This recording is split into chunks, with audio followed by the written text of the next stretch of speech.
Life Wildlife was lucky enough to head to the book launch of Australian Bats Working the Night Shift, hosted by Currumbin Wildlife Sanctuary. There were guest speakers from the Australian Bat Clinic. We heard from the authors Greg Richards and Les Hall.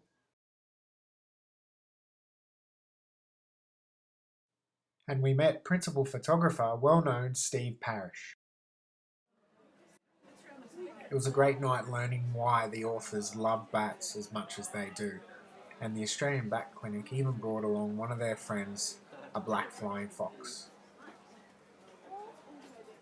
This little fella had been injured and was unable to be released back into the wild, but he did act as a great little ambassador for people who wanted to learn a little bit about bats.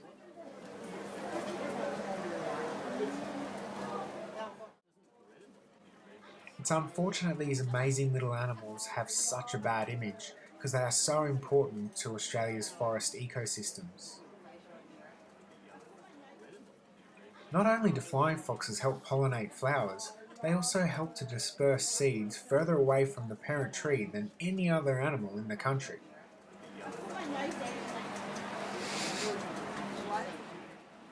While much of the natural food source of flying foxes has disappeared, there's always an easy feed to be found around humans. Unfortunately, this can create conflict, and quite often flying foxes will end up coming off second best.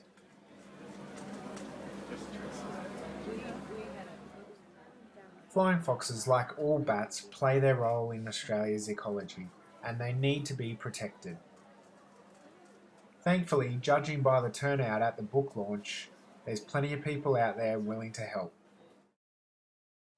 We were lucky enough to get our book signed by the authors and the photographer.